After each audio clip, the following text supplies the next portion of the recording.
बिहार में इस वक्त सियासी पारा चरम पर है और एक तरफ एनडीए के बीच में सीट बंटवारे की खबर चल रही है तो दूसरी तरफ आपको बता दें कि राहुल गांधी लगातार नीतीश सरकार पर चोट मार रहे हैं। तो एक के बाद एक तमाम जो बयान आ रहे हैं उससे साफ है कि किस तरीके से विधानसभा इलेक्शन बिल्कुल सिर पर है। ये रिपोर्ट देखिए।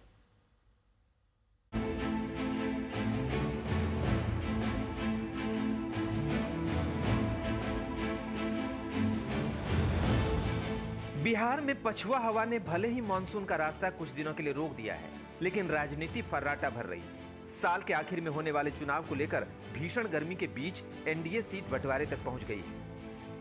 सूत्रों की माने तो बिहार में नीतीश के नेतृत्व वाले एनडीए के बीच सीट बंटवारे का फॉर्मूला करीब करीब तय हो गया है। सूत्रों के मुताबिक बिहार में एनडीए के बीच लोकसभा चुनाव में अपनाए गए फॉर्मूले के आधार पर ही विधानसभा में सीट का बंटवारा होगा। बिहार की 40 लोकसभा सीटों में से लोकसभा चुनाव में बीजेपी ने 17, जेडीयू ने 16, एलजेपी ने 5 और जीतन राम मांझी की हम और उपेंद्र कुशवाहा की राष्ट्रीय लोक मोर्चा ने एक सीट पर चुनाव लड़ा था। सीट के बंटवारे को लेकर एनडीए ने कोई सार्वजनिक बयान तो नहीं दिया है, लेकिन पटना पहुंचे चिराग पासवान ने साफ कर दिया कि एक बार फिर नीतीश के नेतृत्व में ही बिहार में सरकार बनने जा रही है। इस बात को विश्वास के साथ मानकर रखिए कि विधानसभा चुनाव परिणामों के बाद बिहार में एक बार फिर से मुख्यमंत्री नीतीश कुमार जी के नेतृत्व में हर बार से ज्यादा मजबूत सरकार विधानसभा में बनने जा रही है। इसमें कहीं कोई संदेह नहीं। बिहार में कुल 243 विधानसभा सीटें हैं। इस साल के आखिरी तक विधानसभा चुनाव होने हैं। सूत्रों के अनुसार जेडीयू 102 से 103 और बीजेपी 101 से 102 सीटों पर चुनाव लड़ सकती है। बाकी करीब 40 सीटें लोक जनशक्ति पार्टी, हिंदुस्तान अवाम मोर्चा और राष्ट्रीय लोक मोर्चा को दी जाएंगी। सीट बंटवारे में एलजेपी का भी बड़ा हिस्सा होगा, क्योंकि उसके 5 सांसद हैं। इस लिहाज से उसे करीब 25 से 28 सीटें मिल सकती हैं, जबकि जीतन राम मांझी की हिंदुस्तानी अवाम मोर्चा को 6 से 7 और उपेंद्र कुशवाहा की राष्ट्रीय लोक मोर्चा को 4 से 5 सीटें दी जा सकती हैं। आप लोग जो समझिए, हम लोगों का सीट पर किसी प्रकार का कोई बात नहीं हुई है और एनडीए में सीटों के लिए बंटवारा के लिए कोई हिच नहीं है।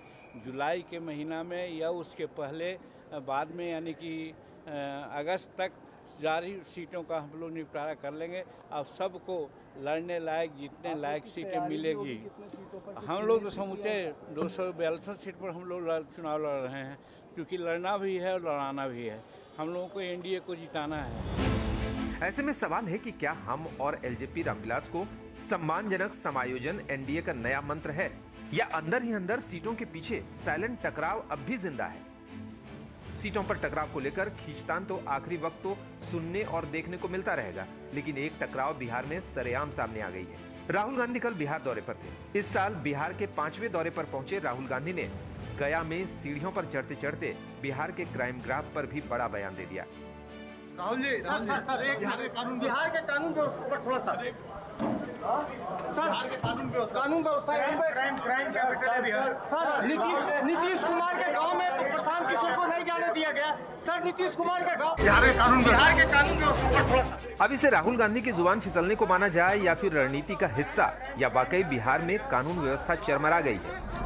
एनसीआरबी के मुताबिक हत्या के मामले में बिहार नंबर 2 पर है। राहुल गांधी के बयान को बिहार में बीजेपी के मंत्री ने इसे बिहारी अस्मिता से जोड़कर पलटवार किया। राहुल गांधी जी का मानसिक संतुलन पूरी तरह बिगड़ गया है। जिस तरह से बिहार आकर के बिहारियों को गाली देने का काम किया बिहार में, और बिहार को क्राइम का कैपिटल बताने का काम किया, मुझे लगता है कि पूरे बिहारवासी को गाली है और पूरा बिहारवासी इसका विरोध करेगा। और अगर राहुल गांधी पुनः बिहार में आएंगे तो उन्हें काला झंडा दिखाया जाएगा। बिहार की राजनीति अब सीटों की जोड़तोड़ से निकलकर सम्मान और अस्मिता के युद्ध में बदल रही है। एक तरफ एनडीए में सीट बंटवारे पर मंथन, तो दूसरी तरफ राहुल गांधी ने शब्दों से नीतीश पर बड़ा पलटवार किया है। राहुल गांधी ने महाराष्ट्र चुनाव में धांधली का आरोप लगाते हुए बिहार का भी जिक्र किया। महाराष्ट्र की मैच फिक्सिंग अगली बार बिहार में होगी और फिर वहां जहां बीजेपी हार रही होगी। राहुल गांधी के इस बयान पर जेपी नड्डा ने करारा पलटवार किया। बीजेपी अध्यक्ष जेपी नड्डा ने सोशल मीडिया पर लिखा, राहुल गांधी का ताजा लेख चुनाव दर चुनाव हारने की उनकी उदासी और हताशा के कारण फर्जी कहानियां गढ़ने का एक खाका है। ऐसे में देखना है कि जब चुनाव का ऐलान होता है तो बिहार में सियासी मौसम कैसा होता है। गया से पंकज कुमार, पटना से रोहित सिंह के साथ आज तक ब्यूरो।